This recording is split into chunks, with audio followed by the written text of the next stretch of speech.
August. It's a Tuesday. It's 8:52 in the morning.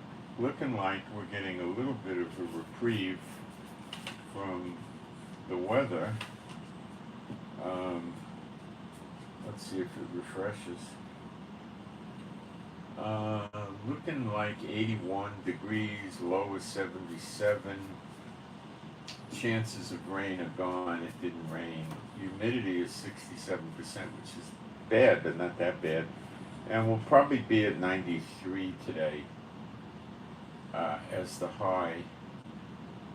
And according to them, it may tweak up a couple of degrees in the coming days. But so we're starting to see for the last few days, a relative drop, which is the way things normally run this time of year. You get a little bit of a drop, and then by mid-September it should be noticeable. Like you'll start seeing, the high will be 86, 88, the low will be 68, and that kind of thing. And then it gets really nice. I actually went outside yesterday in the middle of the day and sat outside for a brief period of time. I pulled my chair under some kind of tree thing and had shade and wore a hat, I think this hat. And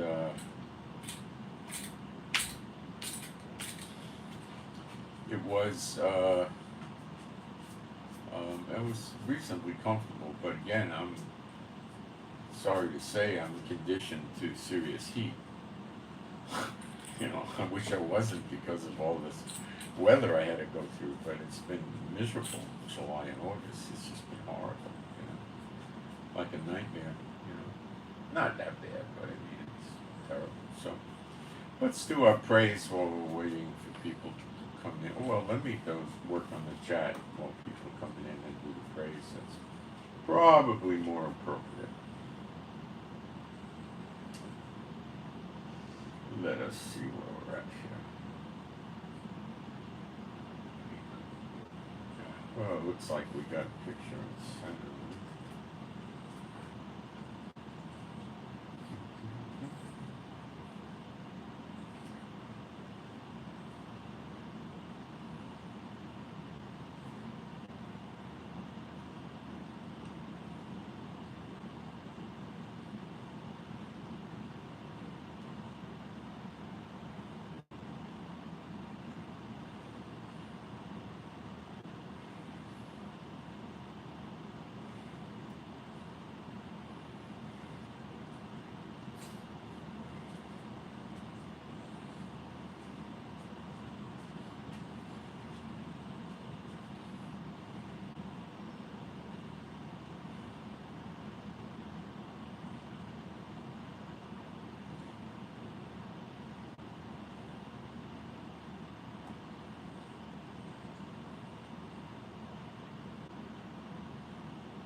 Kadoki seems to be working.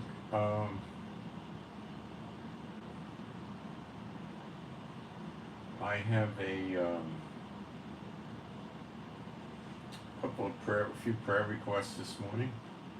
Try to do those. KH Kilo Hotel, KH Kilo Hotel, and BH Bravo Hotel. KH Kilo Hotel, BH Bravo Hotel for healing. Next is for WS Whiskey Sierra, WS Whiskey Sierra, WS. Healing for WS and family, so it's for WS and family, strength and healing. Next is for TH Tango Hotel, TH Tango Hotel, and this is for strength and healing for TH Tango Hotel. Let me delete these so I don't do them again by mistake. Okay. Let's do our praise. There is no God like Jehovah. There is no God like Jehovah. There is no God like Jehovah. There is no God like Jehovah. There is no God like Jehovah. There is no God like Jehovah. There is no God like Jehovah. There is no Messiah like Yeshua. There is no Messiah like Yeshua. There is no Messiah like Yeshua. There is no Messiah like Yeshua. There is no Messiah like Yeshua. There is no Messiah like Yeshua. There is no Messiah like Yeshua. Okay. So, find out where I put my water.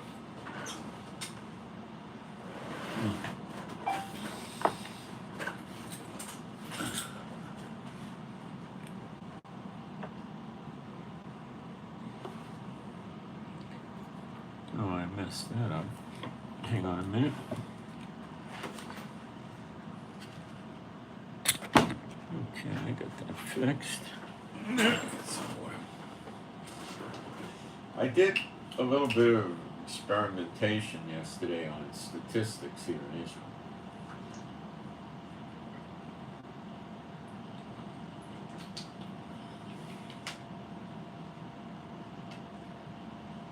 I took, I think, 1 or 2 courses in statistics in college, so I know a little bit.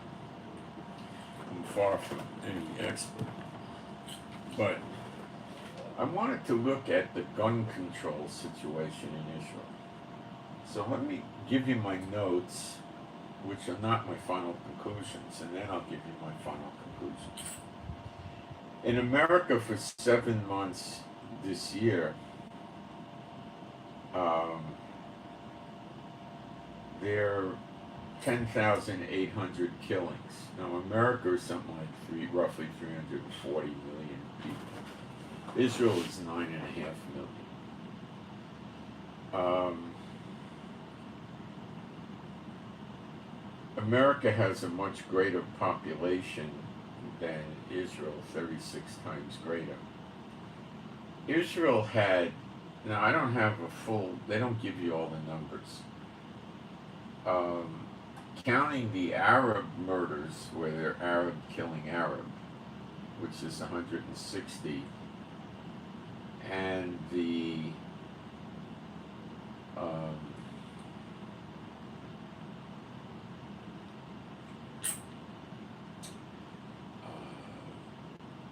Israelis killed with terrorism, it comes up to about 260 killings so far in Israel during 2023 Gregorian calendar.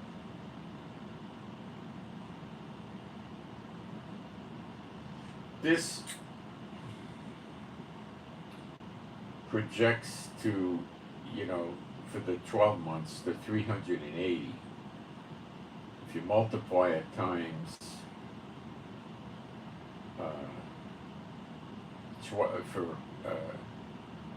if you multiply it 380 for 12 months, if you multiply it by 36 to make it kind of equal to America, you got 14,040.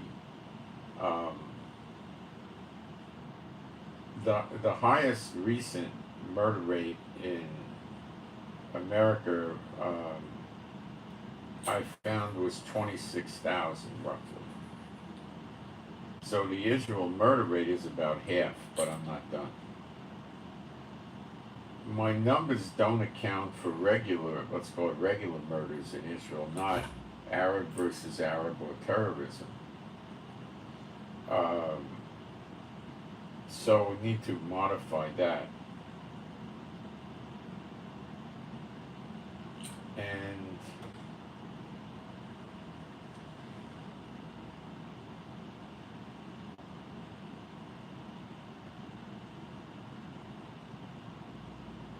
what we're going to do is work on a per 100,000 number, okay? So I ran it out and I was guessing that the murder rate in Israel is about 4.4%, where I believe America, the highest I found was something like, what, 2.6, I think, something like that. And I came up with this at 418 murders in Israel. So I took the 380 and a very conservatively projected figure for the 12 months, Arab versus Arab plus terrorism. And I only added in roughly 40 murders that were not in that category, which is probably about where it would be in Israel for a 12-month year.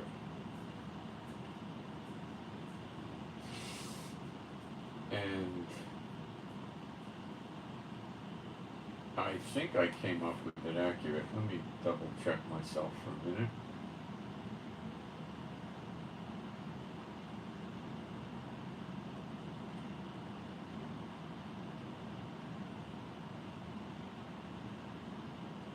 Well, anyway, I came up with a higher rate than America.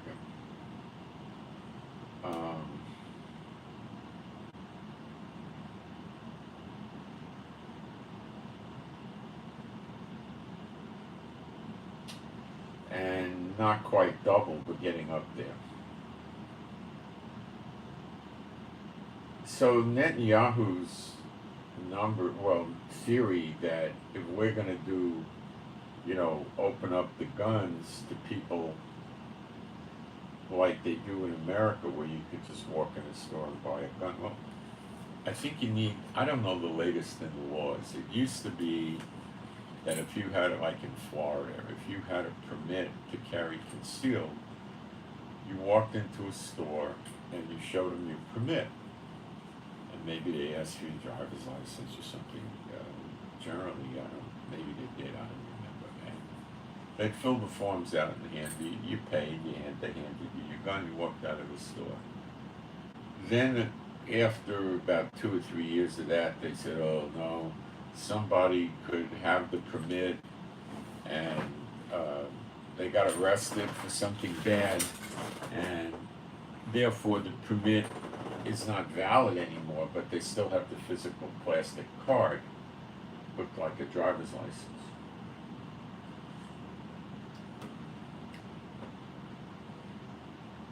So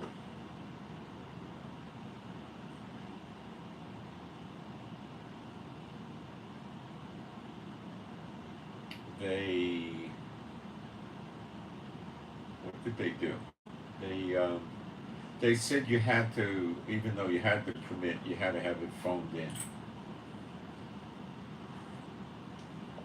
So the gun store would call a number and they'd say, so-and-so, here's the name, here's an address, date of birth, or whatever you needed to give them.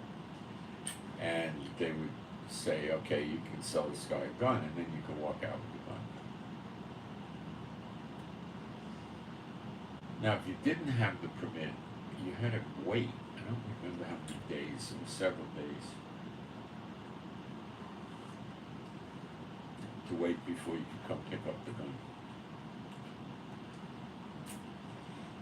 Interesting thing, one day I realized that my gun permit expired, or it was expiring in a few days. I can't remember, something like that. And I said, oh my. So I called my lawyer up and I said, he used to be a deputy sheriff, and he was a state prosecutor, and he became a lawyer. So I liked the guy, so I called him up. I said, hey, what do I do? He said, apply, and once they give you your gun permit, even though you don't have it in your hand yet, you still have a permit in the records, you can carry your gun again. So So I called him up, and I was telling him, that I sent the application. I think I sent the application in express mail, and I called him up and I said, I forgot to renew the permit. I'm ex-law enforcement, and told him one of the agencies, and I said, blah, blah, blah. And she said, okay. She hung up, and then, I don't know, 2 days, 3 days later, I had the permit. So I think for a few days I was just carrying the gun like in the car.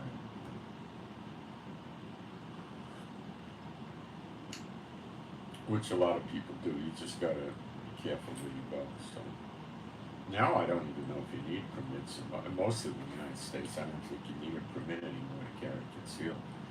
So I know the cop interdicts you and should say, I have a gun, you know, and it's concealed, it's in my right pocket or something. And usually they would just say, that's okay, you know.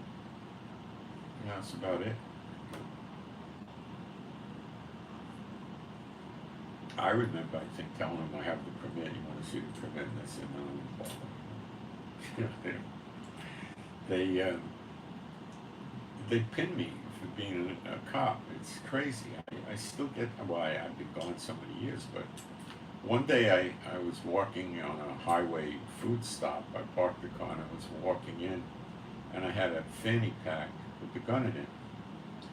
And, you know, I wasn't thinking, you know, I was behaving the way cops do, so I didn't want to wrap it around me, so I just slung it over my shoulder. And the highway patrolman was standing there, and he gave me the cop greeting, you know.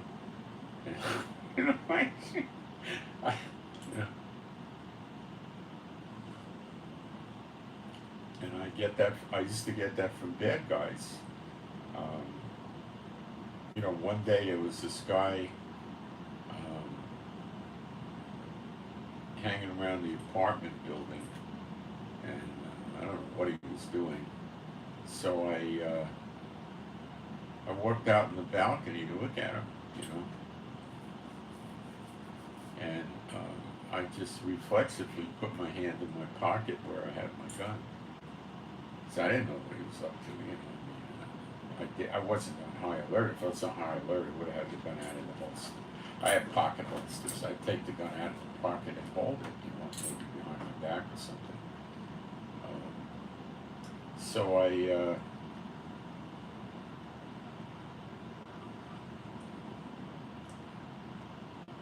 know, I said something to the guy, and he started talking to me, and then he stood there. He wouldn't walk away until I said, okay.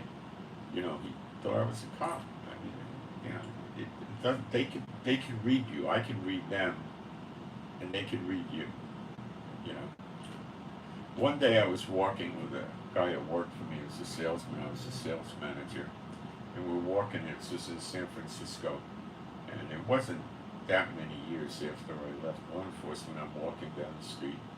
I see something going on in front of me, you know, and I stopped the guy, put my arm out, and I said, wait a minute, something bad's going to happen. And then the guy ran up on another guy and punched him in the stomach, you know. They were street thugs. That's not real serious. The guy said, how'd you know that? I said, you read the streets, it doesn't go away. So I had times when, you know, one time I went to a sandwich place at night. This was in Florida, and I walking back to the car, and the guy comes over to me, and you know, it's dark, I'm near the bushes, and he starts telling me he wants to sell me poetry. Well, what's wrong with that picture?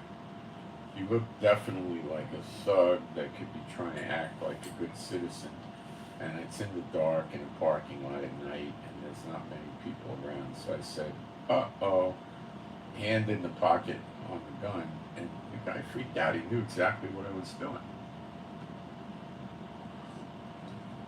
Another time they came around my complex in Florida, a different part of Florida, and they're driving through there, selling furniture off a truck. So the guy rings my bell, you know, and I see the truck out there. I could see him through the glass in the door. So I put a 5-shot Smith & Wesson in my pocket. It was a 357 and 38. It could have been a 357 with 38s in it. So I have my hand on the gun, and I go over to the door and, you know, open it up, and the guy, like's afraid to walk away. He's acting like he's being interviewed by a cop. It's funny, It's funny. See, they always interview somebody. What he was doing, I did phone him in, and the cops came and they thanked me. They didn't like this at all. And he was going around door to door selling furniture off the truck, and I told dispatch, I said, I don't know if it's stolen furniture, but it's a high probability. I mean, do you buy a lot of furniture off the truck? She was laughing. I don't remember exactly what I said, but they sent a unit out there, and they stopped him, and they just told him to get the heck out of the community. They don't want to have door-to-door solicitation, So, I had a lot of incidents like that,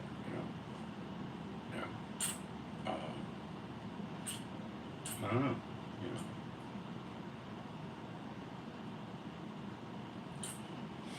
They always interview you. The crooks always interview you before they'll do something to you. They want to see fear. If they see you reaching for a gun, that's number one, you failed the interview. Number two, they're scared. Because if you talk to crooks, they'll tell you that a cop can kill you and get away with it. That's how they interpret it. A cop can kill you if the cop's in fear of bodily harm or his life or another person's life. Now I think they can kill you just because they want to kill you. So they'll always try to interview you. What's up? So they'll usually try to talk to you. And rapists do this. This is how rapists. I think about 80-90% of rapists know the victim. Okay, so in other words, they don't just get in a car and drive around, see someone on the street, double park the car, walk up beside her, hit her in the head with a lead pipe, drag her in the car, take her someplace, rape her, and throw her out. That's really rare. Okay. Usually they know the woman, and they are people that don't know how to relate to women, and men that can't relate to women. And they force themselves on him and rape him. But what they're looking for is they're looking for a woman that's not going to report it or is really fearful of them. And they fail many times. Women do testify against them and stuff like that. But they try to talk to the woman, and she gets scared and tries to walk away, not talk to him, no eye contact, let me get out of here. Well, it's going to depend on what's going on in the street, how safe it is for him to overpower her. Or he might subtly, show her a knife and say, come with me or I'll cut you, or I'll carve your face up, or whatever you're going to say. And they don't just grab one. Now, there's a rape of opportunity where some woman maybe a jogger came home late from work and had a stressful day, wants to go take a 2 or 3 mile run. And she takes a running path that she usually goes on during daylight hours, and she starts running at night. And nobody around. And the guy sees her, starts running, catches up to her, but he's probably not wearing running clothes. Or may not be able to catch up with her. If she's in good shape, she can just push herself and start running and outrun. And starts talking to her, and then decides he's got a victim and just punches her in the mouth, knocks it down, and then goes to rape. But no witnesses, dark, that kind of thing. But he'll usually interview her. He won't just tackle her. That's pretty unusual, But so many women have concealed guns now. It's I guess probably pretty dangerous to be a rapist. Women have tasers. They have the gas, the pepper spray. things like that. You know.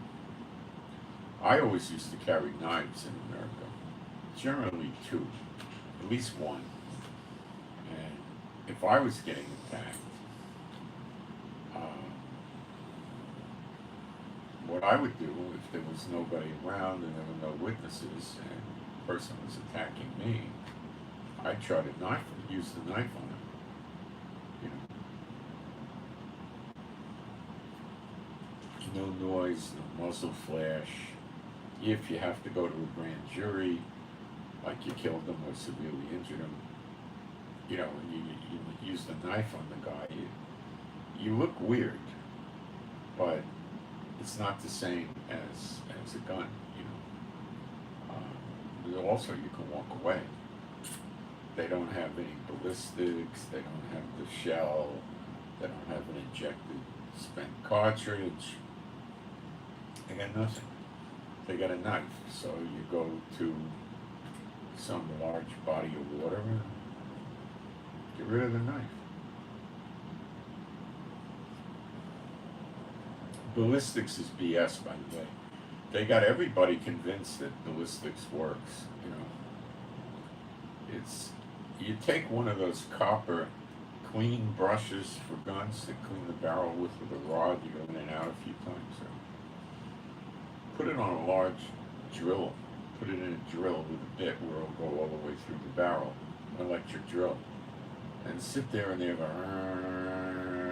you know, for like 90 seconds or something. And the ballistics at our barrel ain't gonna match against you. I mean, but even when they say it matches, usually it's not such a great match. It's not conclusive.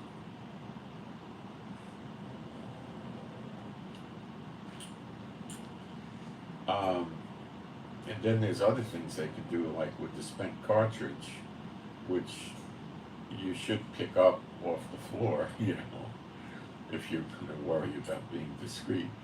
It has a firing pin on it, and they seem to be able to, you know, take that firing pin and put it in a, you know, fire it against another cartridge and compare the way the impact of the pin is and say, yeah, it looks like it's the same gun.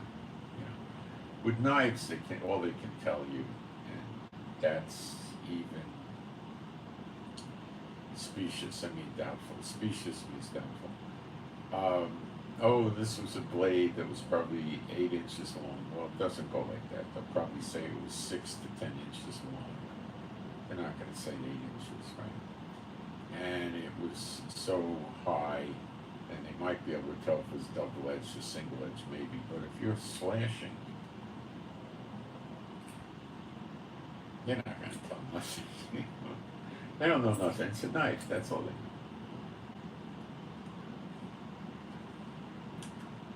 That's all they know. The people got to understand that when you're talking knives, you got to have a blade, dead bare minimum, in my book, 9 inches, okay, to kill somebody. If you're, let's say a society broke down and you're in a war zone and everything's gone, you know, the best knife is a Bowie, but you really want to have 10 to 12-inch blade, and you want to have a double edge on the first 2.5, 3 inches of the blade, and it should be a 1/4 inch thick at the top, a real sturdy thing, and that makes a wound channel that recovering from is rather not highly likely to go all the way. You know, it's in the torso, it's pretty serious. That's why they made Bowie knives illegal. And in many states they're still illegal, which is a ridiculous thing. But these little standard 3-4 inch blade folding pocket knives, switchblade, or, you know, flick open, or anything, they're not very dangerous. The only thing those things are good for is slashing, you know. And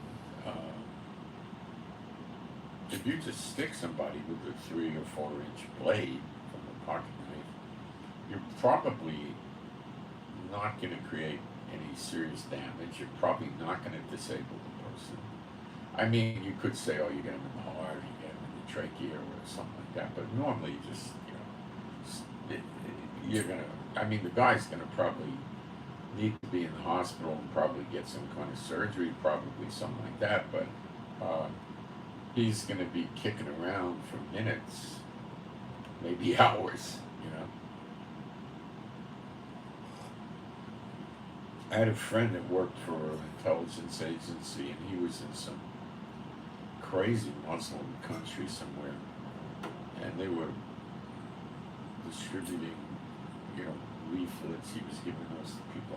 He was working on a job there, probably to destabilize the government or something. So anyway, he was in a hotel, and somebody came into his room and took a knife out and stabbed him 5 to 6 times while he was in the bed. And he said all it felt like he was getting poked. That was it. And the guy thought he killed him, and then he got out of bed, wrapped himself in bed sheets, walked down to the desk at the hotel, and they called an ambulance, and he got to the hospital, and they did surgery on him. And he was recovering in the hospital, and then they told him he had to stay in the hospital until he could pass the stool, because his intestines were messed up. So he, after several days, I don't know how many, 4 or 5 days after the surgery or something like that, he passed the stool. And then the agency came, and they just went to visit him in the hospital with clothes. He got dressed. Nobody knew from him. He walked out. They got in the car. They went to a private airport, got on a plane, and said goodbye. But he got stabbed several times. If you watch prison videos with stabbings, they use a thing called a shank, which is usually made in the hospital piece of metal that's thin, you know, like an eighth or a quarter of an inch thick. They just sharpened piece of metal, you know, and it doesn't do any good cutting. You know, it's just slashing. It's just stabbing. And when you watch them stab somebody with this thing, they'll usually, to kill the guy, they'll stab him, 20, 30 times. The guy usually won't stop fighting back until maybe 10, 15 times. These things don't work. The Bowie knife works. The katana, the samurai sword, or the wakizashi, the little samurai sword, which is usually, a katana is usually about 26, 28-inch blade, a big thing. And the wakizashi is usually 17, 18, 19, even 20 inches. They work well. Big kukri knives work well. I mean, the Bowie is, that's the one that works. But you got to know what you're doing with this. You got to have training and practice, or it just doesn't do any good. But people use these little stilettos, or thin blade knives, blades like that. And those things are not real good for much of anything unless you're a hitman and you walk up on somebody from behind and you start stabbing them while you hold their throat or something like that. The military used to issue fighting daggers, which was a blade about that thick, and it was a double-edged blade. Call it a Fairburn Sykes dagger type thing. British used it in World War II, the Americans used it, and it had about a 6-inch blade, I think, maybe 7, not real big, about 6. Double-edged means it's going to go in easy, but it's no good for slashing. It's ineffective because the width of the blade's not enough, so it doesn't do any deep cutting. So that was designed to walk up on a sentry in the night that would, from a highly trained commando would have it, and the sentry would be, walking around at 3 o'clock in the morning, half asleep or whatever, and they'd sneak up on the guy and get him from behind. That's what that was for.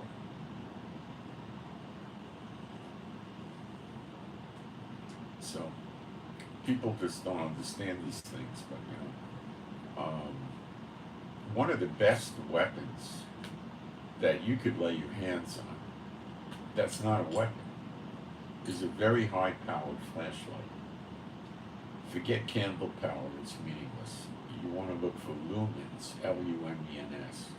Try to get at least 2,000 lumens.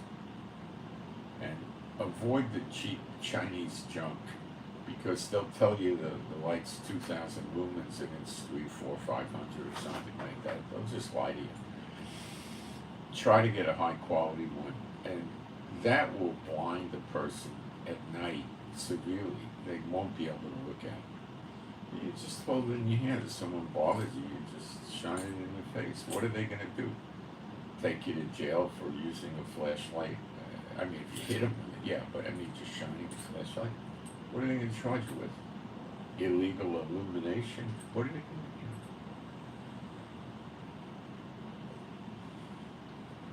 do? And you run away. Now, if it's wartime and there's no more government and everything fell apart, if you combine a flashlight with a knife, now you're onto something.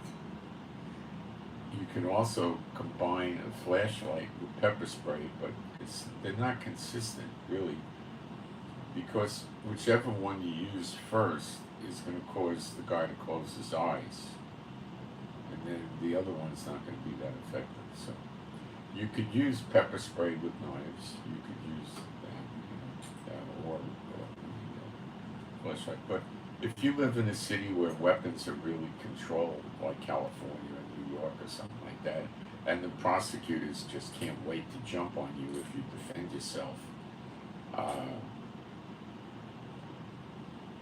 against a life or death situation, they'll still charge you, because they don't want people thinking they have the right to defend themselves.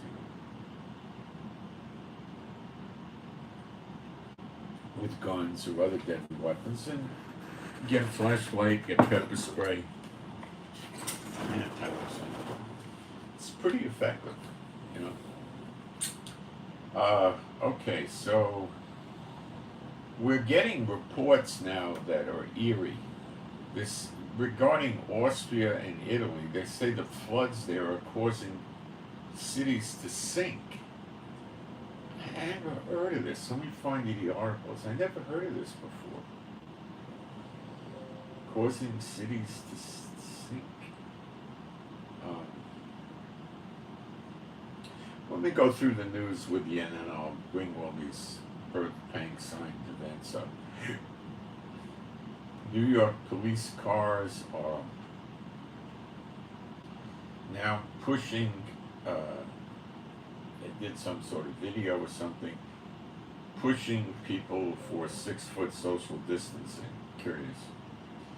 Iran is boasting of new submarines and demanding the U.S. leave Syria.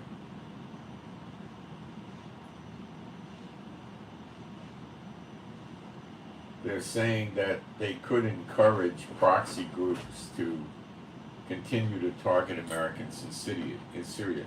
And the crazy Americans made sure they released the sanctions recently for Iran, and now Iran got the money and they're turning around and threatening. Can't America figure out what they're dealing with Iran? Is it that hard to figure out? Iran's crazy. Their submarines are probably so backwards in technology compared to the American submarines.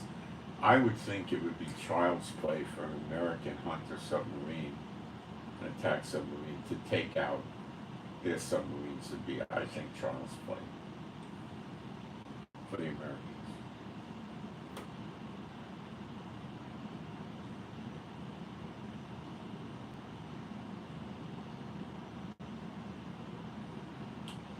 There's now violent clashes in Lebanon within the country, one group against another, brother fighting brother type of thing.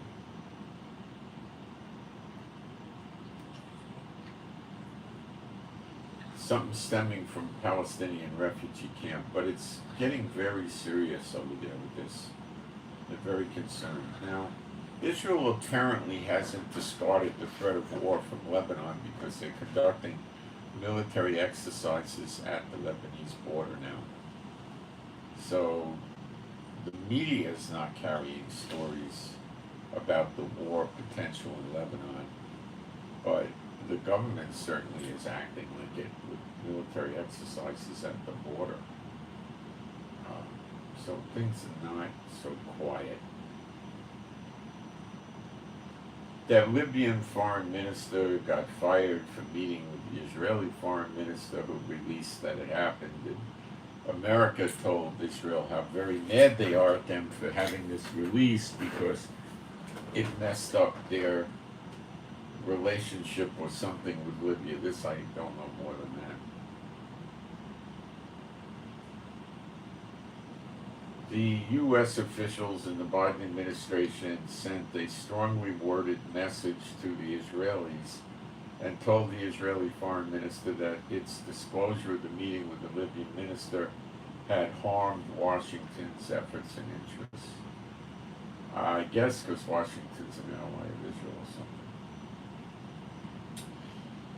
Typhoon number 9. So they're labeling a typhoon and a hurricane is the same thing. Okay, they're labeling them with numbers, I guess, where we give them names. Hurricanes get names, now they're numbering typhoons.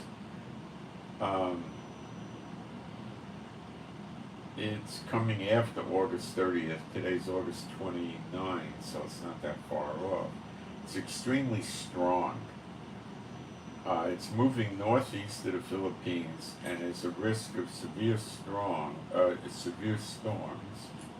in the Sakishima Islands in Okinawa. Japan has many islands.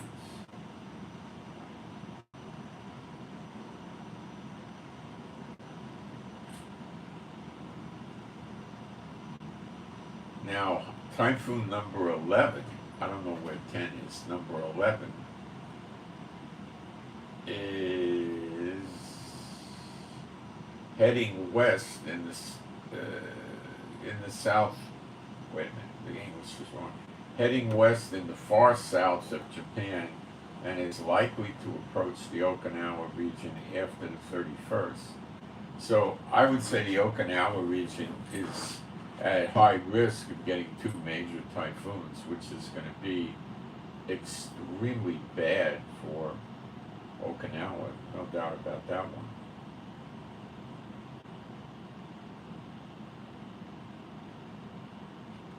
The Americans are selling $104 million of air-to-surface missiles to Japan. Air-to-surface means you shoot them out of a plane or a drone and they hit surface targets.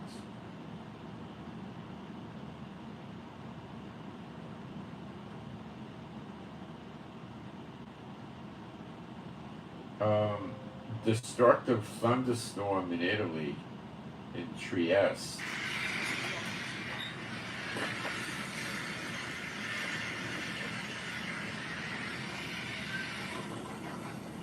Can't see a lot, but you hear it. University of North Carolina, Chapel Hill, 3 injured. They locked the campus down. They don't have a suspect, but there was, I guess, a shooter shooting people. In Niger, protesters are holding the flags of Russia, China, and North Korea and protesting near a French military base in Niamey, Niger, wanting the French to withdraw. Now, they want the French to be finished with them. And Macron is a whoosh, and he may just pull out. Or not, I don't know. So far, nobody's invaded Niger. They're just threatening. I think ultimately they will.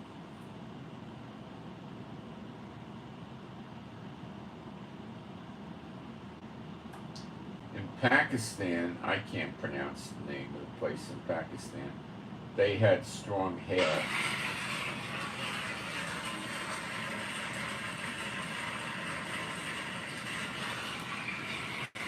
Sure sounds like strong hail to me. Italy is sinking, damaging mudslides due to flash flooding in Bievio. Mud torrents sweeping through the city. It's possible that the city of Milano will be flooded later on. Some footage.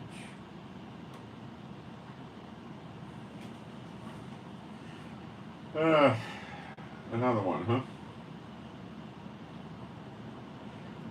Austria is sinking, damaging mudslides due to a flash flooding in Innsbruck, Tyrol, Austria. Flooding. The water level of Innsbruck is now 636 centimeters. The previous highest level since measurements began in 1871 was 658 during the 2005 flood. Let's take a look at 636 centimeters and put it into inches.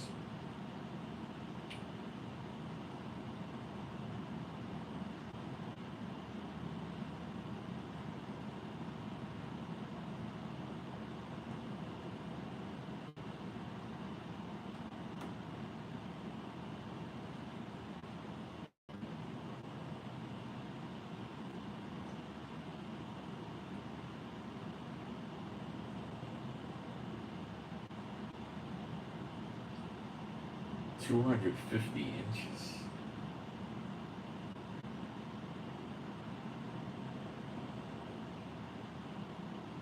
Yeah, it's roughly 0.4 inches. Wow.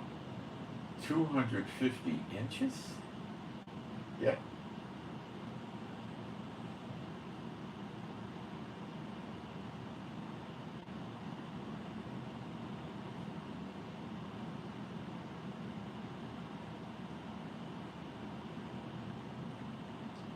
$20 feet?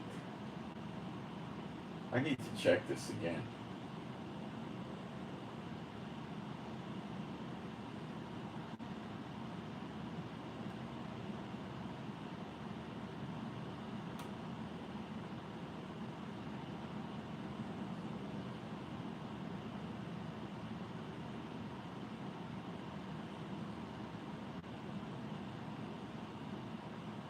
Yeah, that's right. You got 20 feet of water there? Golly. I'm reading it again. In Innsbruck, the water level of the inn. Oh, it's talking about an inn. I guess that's a place in Innsbruck where they're talking about Innsbruck. It's 636 centimeters. Well, I guess. Looking at one picture, it looks pretty bad. There's other pictures.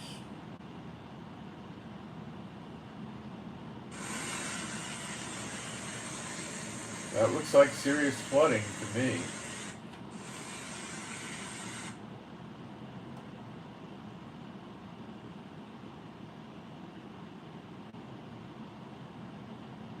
But it doesn't look like any 20 feet. I don't get it, but anyway. It appears that there's serious flooding over there for sure. Oh, I got other pictures. This doesn't tell you very much.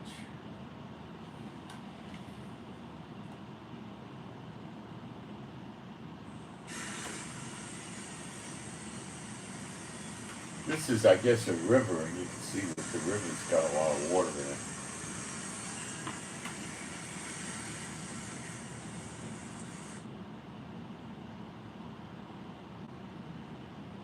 Well, that's what it says.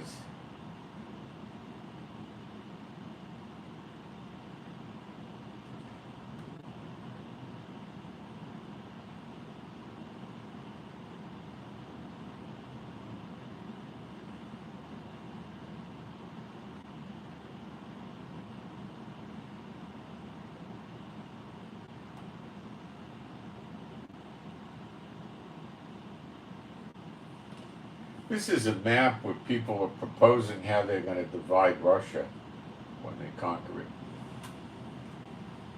It's hard to understand that because I don't understand it either, but that's what it is.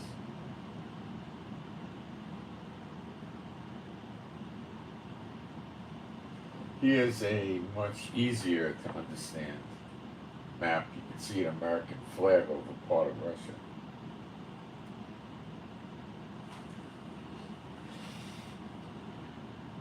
Or is it Russia? Can't tell too much from the map. I think so. I think it's Russia.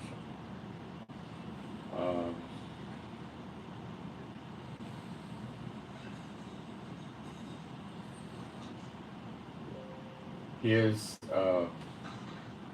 I guess, Russia making a map of the dividing of the United States. And this is all fiction, of course. The way they have this broken up is 3, 4, 5, 7 pieces. These southern states, Georgia, Florida, Alabama, Tennessee, Arkansas, are called the Christian states of America. Then they have Christian Republic of Texas. Then they have Arizona and some other adjacent states, I think New Mexico, as Gila Confederacy, whatever in the world that means. They got the Republic of Hawaii. Then the Washington, Oregon, California becomes the United Pacific States. And then like Montana, Wyoming, Colorado, Utah, Nevada, Kansas, Nebraska, South Dakota, North Dakota become free states of America. And then you have Midwest Peoples Union, and then you have Great Lakes Federation, and then you have United States Atlantic States. Now, this might not have been made by Russia.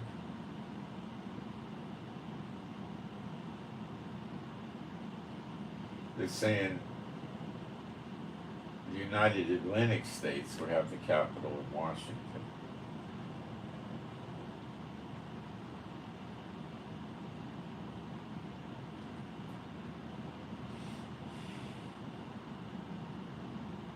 Midwest Peoples Union would have a capital in St. Louis. This is maybe done by the Americans. Then they have a Christian States of America with a capital in Atlanta. Christian Republic of Texas with a pentagram on the flag. United Free States of America with a bunch of pentagrams. Republic of Hawaii, capital in Honolulu. Gila Confederacy, capital in Phoenix. United Pacific States, capital in San Francisco. That'd be funny. Republic of Alaska, capital in Juneau. Great Lakes Federation, capital in Chicago.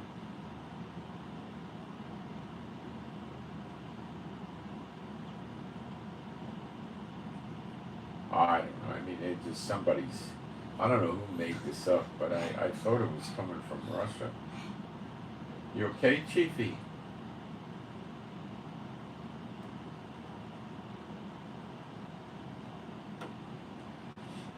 Now, do I think the United States is going to get divided up? Well, I could think a lot of things, so could you. Do we see it in Bible prophecy? No. We don't see this in Jeremiah 50:51 or in Isaiah 47. So we do see ruler fighting ruler.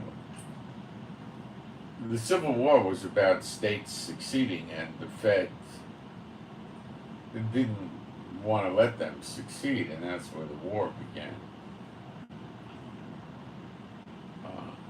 the deal they made with the union, according to them, was that they could succeed if they would secede if they wanted to. And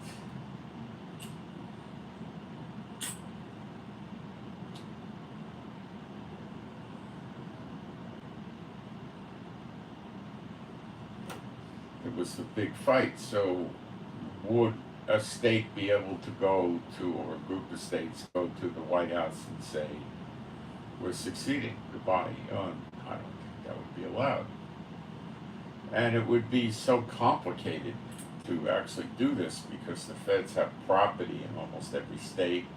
What happens to their property? Then to do it right, you have to tell the states they have no authority. The Fed has no authority in your state or states. You can't have troops in here. You can't have federal agents or federal police in here. You have no authority. You cannot tax us. You cannot do this and that. And then what happens to the federal highways? And it would take ages to iron something like this out. Okay? So, I mean, it could be in the form of just an outright rebellion, where they say, effective tomorrow, you're out of here. If we see any military or federal agents or police here or authorities of any sort from any federal agency, we'll arrest them for impersonating an officer of the government, And to do that, you need to, be ready to go to war with them. And, it's just, I don't see that right now. I don't see anything in Scripture telling me that the invading countries that attack America as DOB are going to divide it up like that. I don't see it. Where is it? I don't see it. I do see ruler fighting ruler, which is like a civil war type thing, and that could happen, and that might be based on succession. I'd say there's a high probability of that. But the actual dividing up of it, I don't see anywhere in the Scriptures where they become separate countries. I don't see it.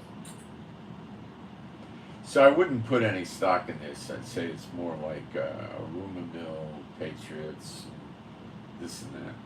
Now, they set a trial date for Trump for March 4th, which is the day before that, something to do with the elections the next day. I don't know, March 5th, Super Tuesday or whatever they call it.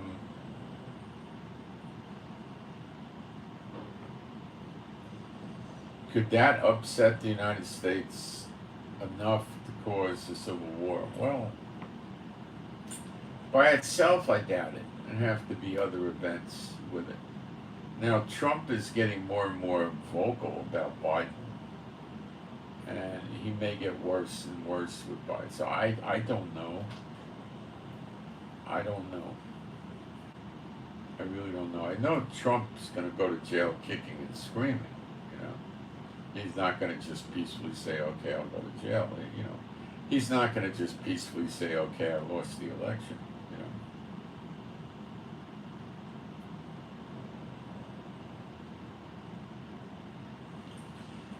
I don't know, what's going to happen, but we do know there'll be ruler fighting ruler. That is going to happen. It says, those of you that survive the sword, let Zion come to mind. That's the harvest, the second Exodus. And the people in the daughter of Babylon have to be in that along with the Israelites and true believers around the world. Otherwise, when we divide the land in Ezekiel 47, the last 3 verses, by casting lots, they wouldn't be here if they didn't come out at the same time, and they wouldn't get a piece of land, which is not going to happen. Okay? So they'll be here. There was a 7.4 earthquake hitting the Java Sea in Indonesia. That's a rather strong earthquake, but it hit the sea. Things like that start hitting land, it could be pretty catastrophic.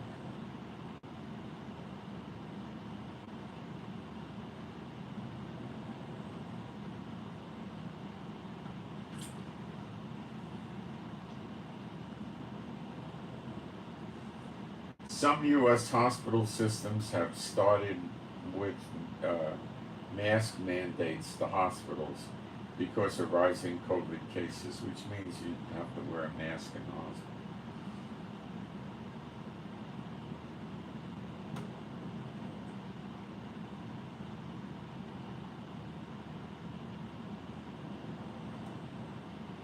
Trump's trial date is the 4th of March, 2024, and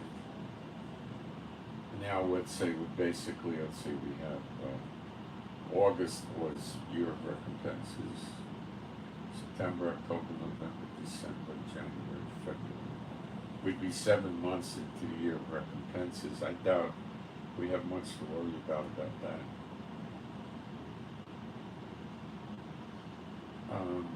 There's a lot of heavy fires in the northwest of America and Canada, lots of them. Saudi Arabia is wanting to take over the Temple Mount. The one that has the control of it now is Jordan. Jordan might agree to it. I don't know why. Maybe because they want to save money and maintain the Dome of the Rock. I don't know. Saudi Arabia, I think, pays for that stuff anyway, where they paint it with a gold vermeil paint every few years. Jordan would have to agree to it, I believe, and then the Israelis would have to agree to it, which I don't know if they would do or not do. They don't get along well with Jordan. They might agree to it, but it's looking at prophecy. I don't see Saudi Arabia taking an active, well, at the end, at Zechariah 12, they will, but I don't know, will this happen? I don't know.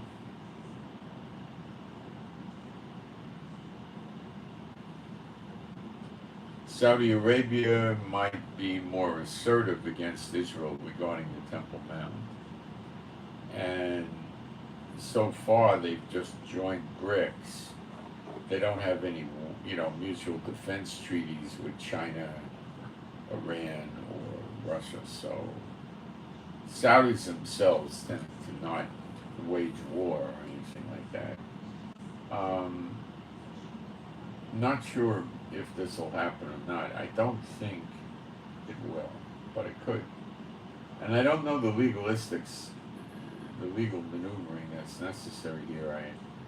I don't know. I don't know if Israel has to give its permission on this. I would think they would have to ask Israel, but I can't give you a guarantee about that. Israel may agree to it. I don't know.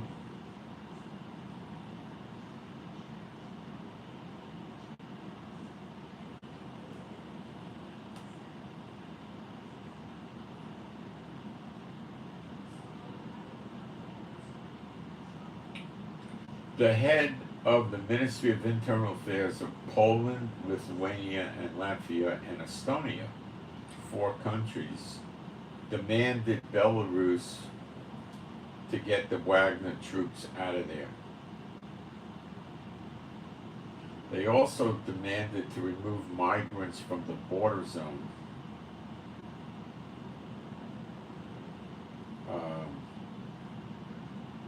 A guy named Maruz Kaminsky. Kaminsky is a Jewish name, curious, but it also is probably just a regular Polish name.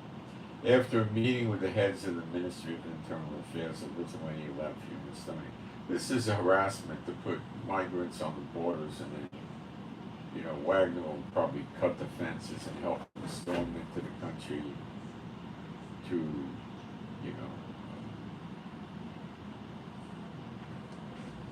flood them with illegal migrants they got to take care of.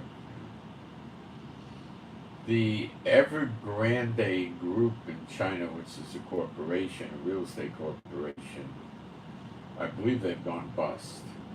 In October 2017, the value of their property was $50 billion. It's now rated at $0.4 billion.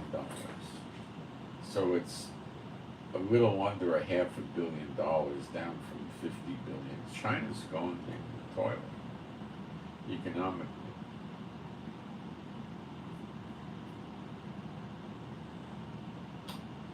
This is an unverified rumor that state agents of the government of China in China are sabotaging foreign-owned factories. It's not verified, so I don't know what. It's somebody carried it and they said that it's not really confirmed.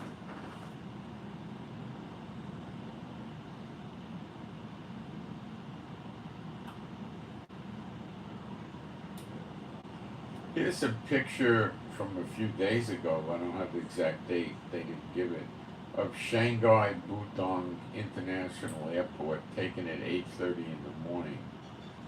And there's a noticeable absence of passengers. It's deserted, the place almost. China is falling apart economically, which you have to understand is a war drum. Because they get desperate to go to war. China's industrial profit keeps declining. For the 7th month, China's industrial profit dropped 6.7% just in July from the previous year.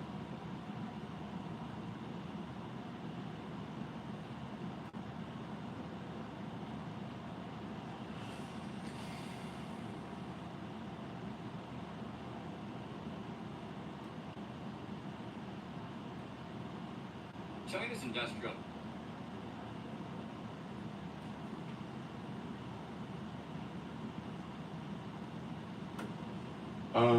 Macron trying to talk tough. He says the following: our policy is simple. We do not recognize the putschs, that's the rebels, the junta military that took over. We support a president who has not resigned. We support the diplomatic action, and when it decides the military decision of ECOWAS, sounds like he's going to whoosh out and do nothing. He's afraid of everything. So in Austria, 60 people were actually evacuated in Ötztal, which I think is a different place than what I was just showing you in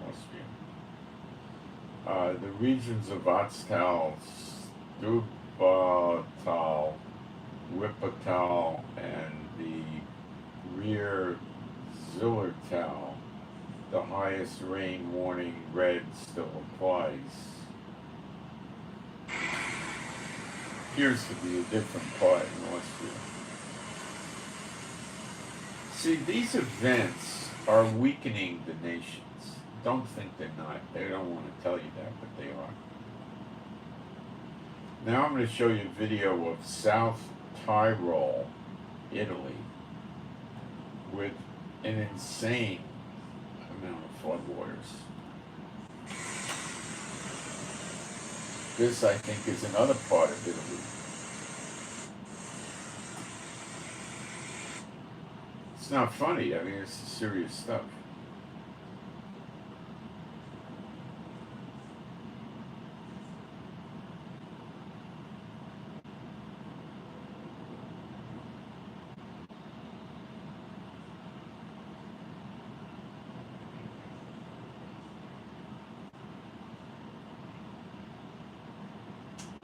There's a Category 4 typhoon affecting the Philippines, and it's headed towards southern Taiwan and possibly Hong Kong later this week.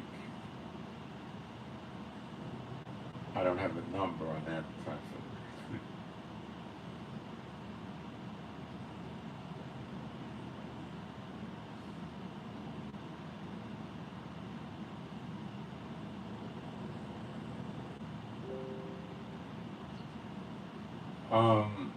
Lightning has sparked almost 20 fires in Douglas County, Oregon. See, they have fires in Oregon, Washington, Canada.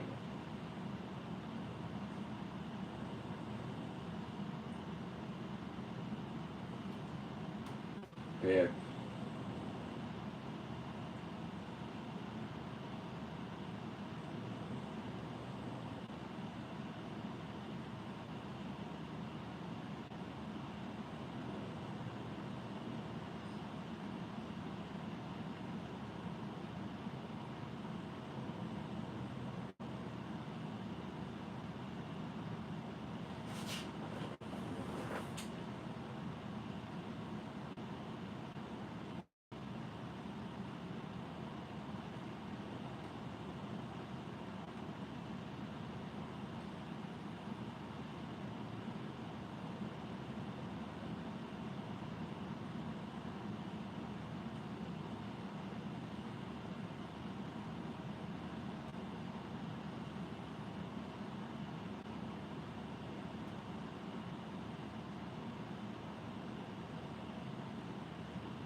The consent of the West to Ukraine's strikes on Crimea is a casus belli, a cause of war, and gives the Russian Federation the opportunity to act against everyone and everyone in NATO, Medvedev said. Yeah, well, he could flap his jaws all he wants, but will they ever do anything? So far, no. I mean, if you send B-1 bombers over Russia and start bombing their cities, I imagine they'll declare war. But I'm really concerned that so far Putin's done nothing.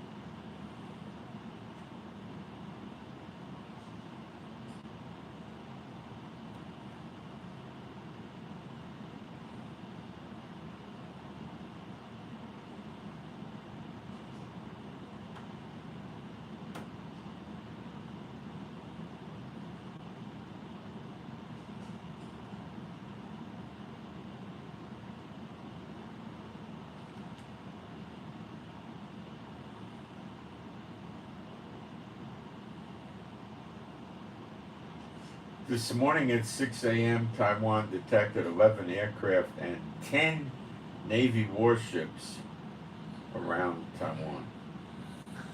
That's a lot of warships. I think the most I recall at one time.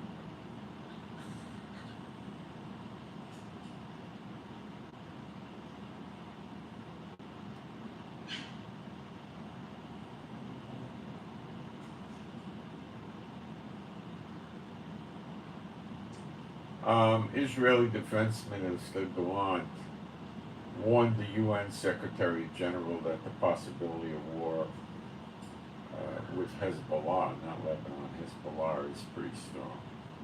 So what's the guy from the UN going to do? Oh, I'm writing you to regret this situation and I urge you to use restraint. What's he going to do?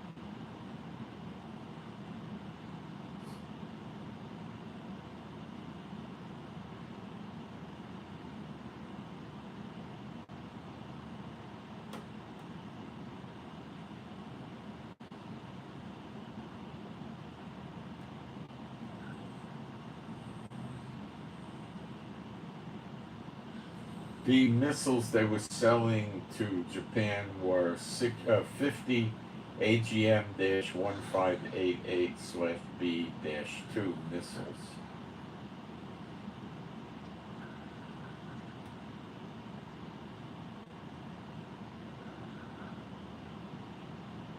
For $104 million.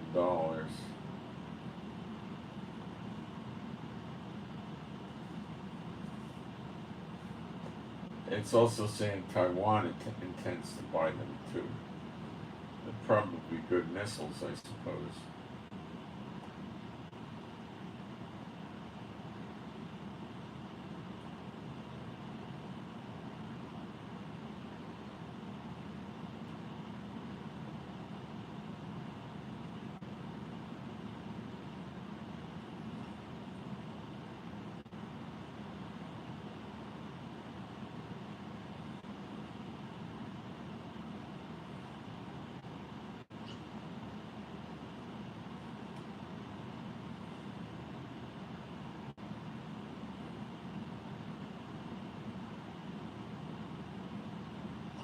British Foreign Secretary's visiting China on Wednesday. That means nothing.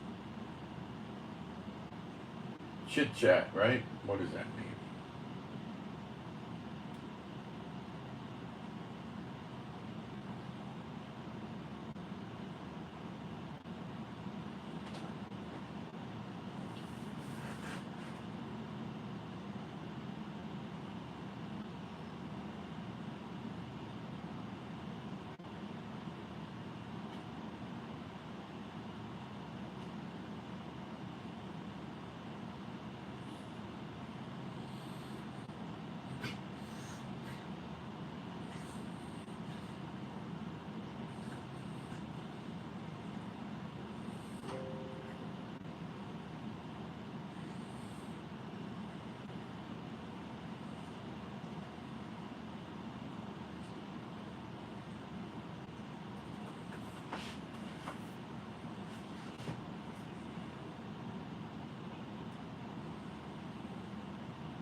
Well, we had a very interesting announcement from that derelict Nasrallah, the so-called head of Hezbollah in Lebanon.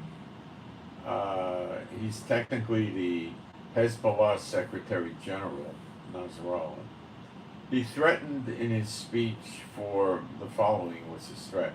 For any Israeli assassination of a Lebanese, Palestinian, Iranian, or any other person which is carried out on Lebanese soil, there will be a severe reaction. We will not be silent about it. Whoop-de-doo.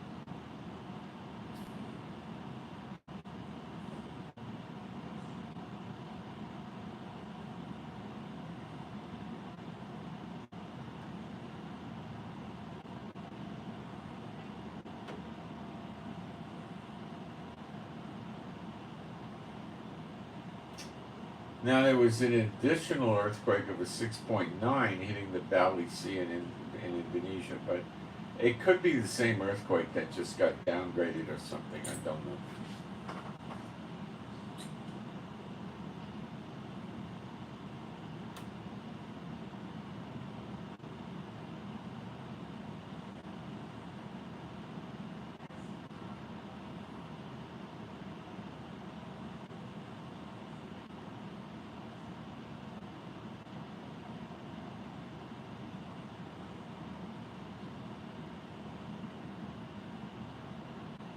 Landslides and floods wash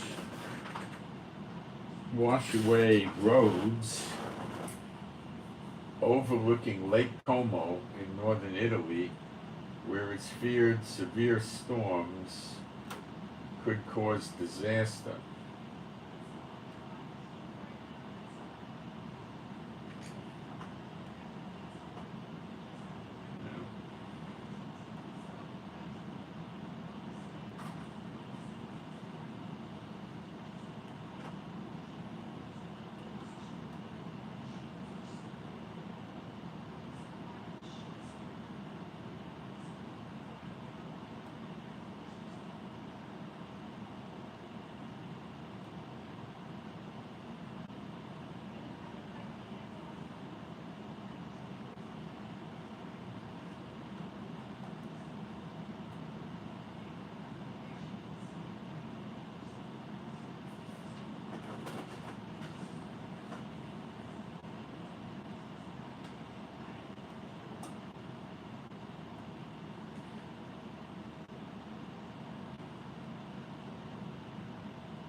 Gallant also said that that Iran is pushing Hezbollah to go into war mode.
So, I have not seen a biblical based argument for dividing the United States. And I don't see Russia in prophecy. You see Roche and things like that. The Russian Federation is going to go as per Jeremiah 30:11. Believe me, it's going to be gone.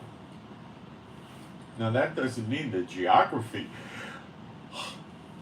will disappear. It means the government of the country will not be around anymore. That's what that starts with.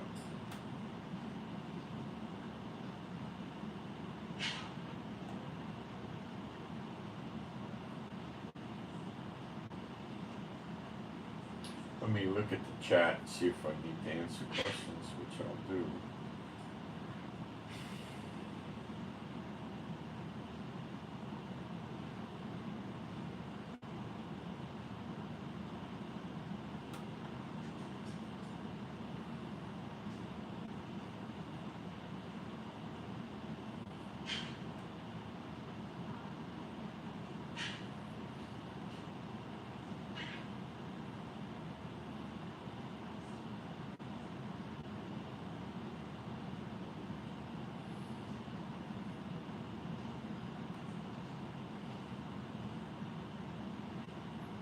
Arizona is not blue. Gosh, guys, I don't know. I was just reading it. I don't know that. I don't know it one way or the other. I'm ignorant, so I can't help you there. You could be right. I don't know. I'm not.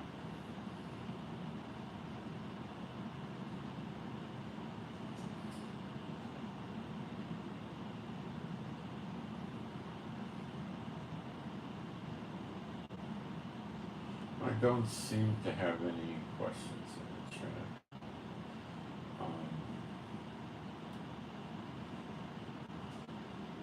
Let's look at Israel's news a little carefully here.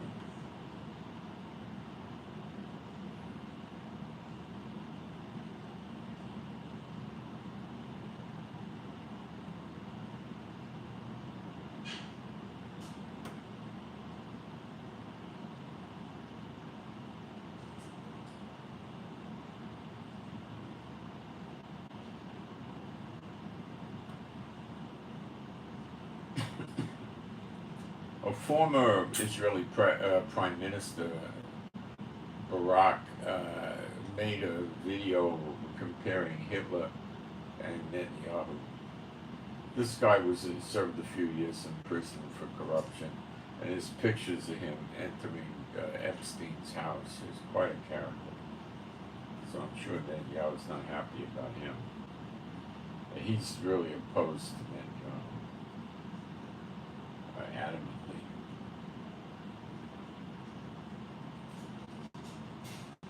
Very, very much opposed to old Benji.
Dusty the horse is crashing. What?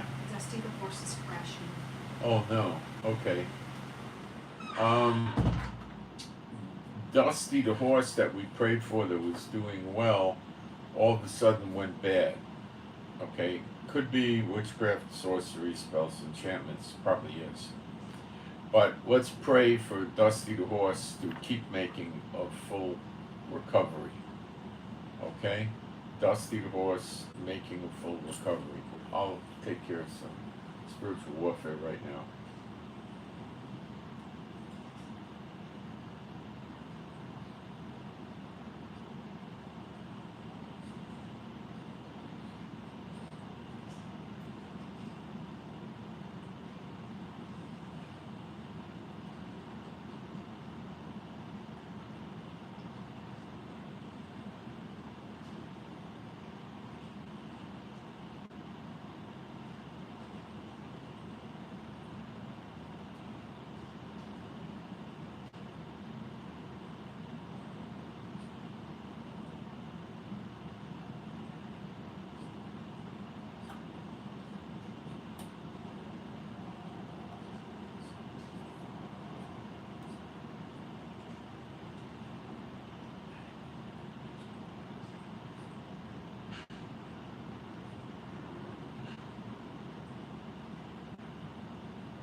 Some jackass probably heard us talking about this with Dusty, and then they sent an unclean spirit into the horse, or they put some kind of curse on the horse because they're that sick to destroy our faith.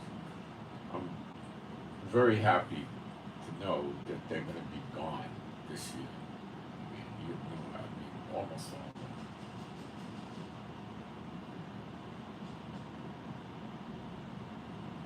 You can't live them. They're bitter figs. You can't eat them. They're impossible to be with. They fight with each other. Look at the world. They're all fighting with each other. They're blind. The horse was very fine, yesterday or the day before. Now he's crashing.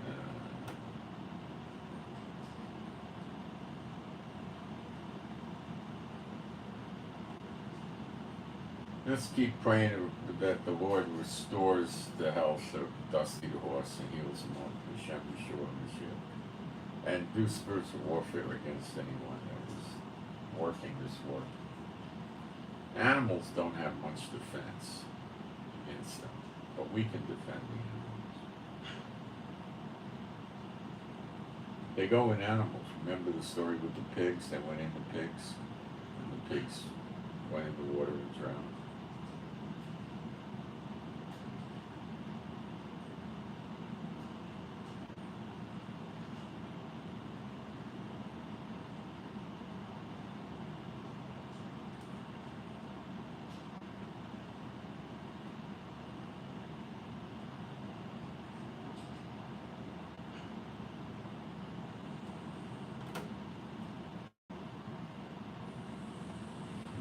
Russia was running TV and radio ads appealing to the Ukraine military members to surrender and live.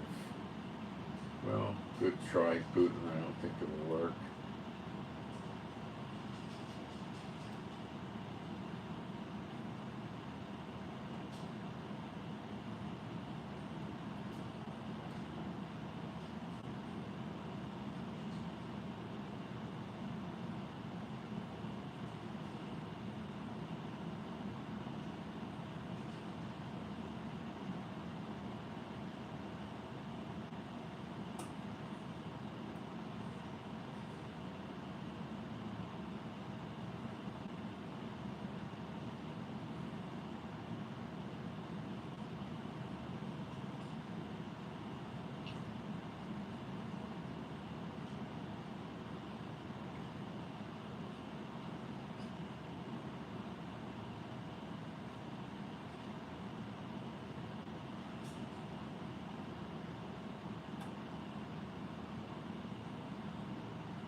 See, Nasrallah threatening us, all that, Iran threatening us, Syria, Hamas, that cuts tourism down. Tourism's way the heck down in Israel.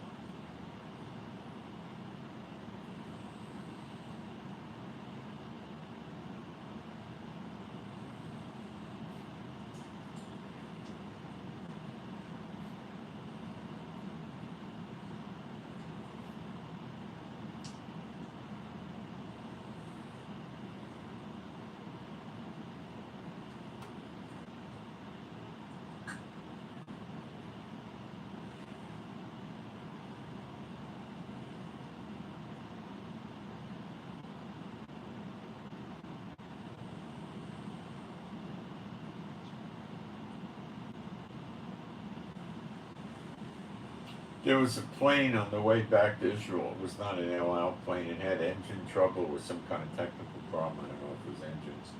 And they landed in Saudi Arabia and they had to spend the night. Now they're going to come back on another plane to Israel. The Saudis were pretty nice about that.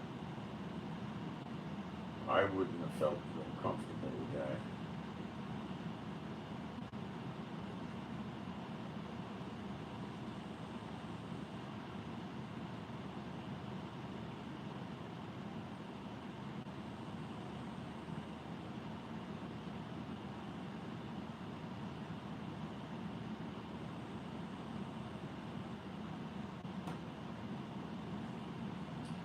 Nasrallah made a specific warning not to target the Hamas leader, which I believe is going to get targeted. Oh, in Lebanon. I believe he's up in Lebanon. I don't think Israel's going to pay that much attention to him.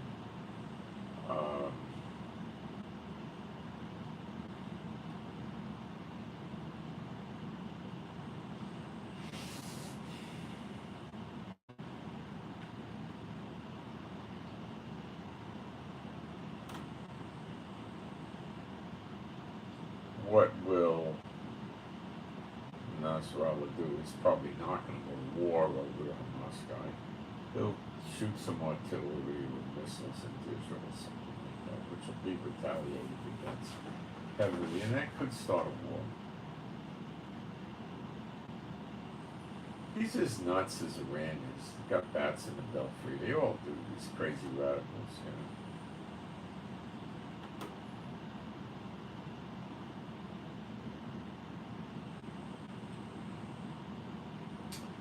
Taking out America in a war is no slight feat. It's a rather substantial, feat, and they're going to pay a severe price.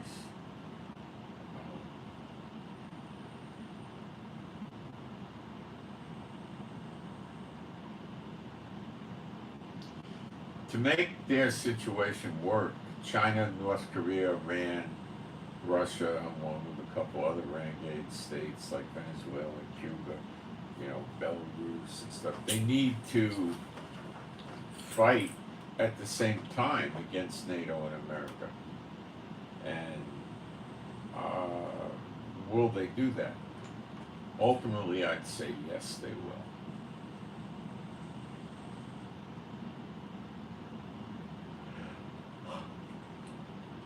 They're scared. They don't know what the right time is or when the right time is. And they don't know what to do. They're scared. They're very scared.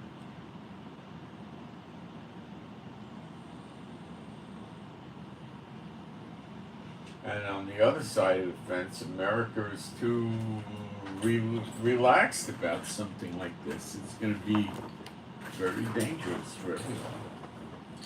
And the destruction will be multiple times more higher than it was in World War II.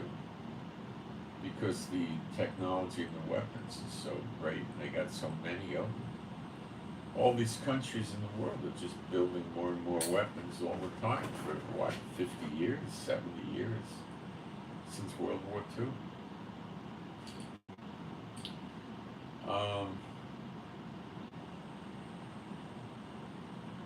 Just stay rejoicing in the Lord. Pray every day. That's important. Read your Bible every day, even if you only read this much. Read something in your Bible every day. Okay? If you're going to sit down and have breakfast in the morning, read something there. Or you get up in the morning or before you go to sleep, read something. Read a page or two or something. But try to keep reading the Bible every day and pray every day. And of course, spiritual warfare will build your faith up tremendously. And praying in tongues will also build your faith up tremendously. Do it all. That's the best advice that I got. Do it all. Okay, please pray for me, Moshe, and my wife Rivka. Pray for peace, safety, protection, and joy. Pray for the healing of our bodies. Pray for our animals and pets which are rescued to be happy, healthy, and whole, and not run away or fight with their owners or each other or wrong beasts and people. Pray for the peace of Jerusalem. Pray for better videos from me. Pray for our finances. That's important. And pray that the Lord unleashes the two witnesses openly soon. And pray for the next temple. And pray to come to Israel. And I send my shalom to all those who love Yeshua HaMashiach. And I'm out, guys. And I'll keep you updated. If anything pops suddenly, I should be able to pick it up, unless I'm asleep. Okay, I'm out.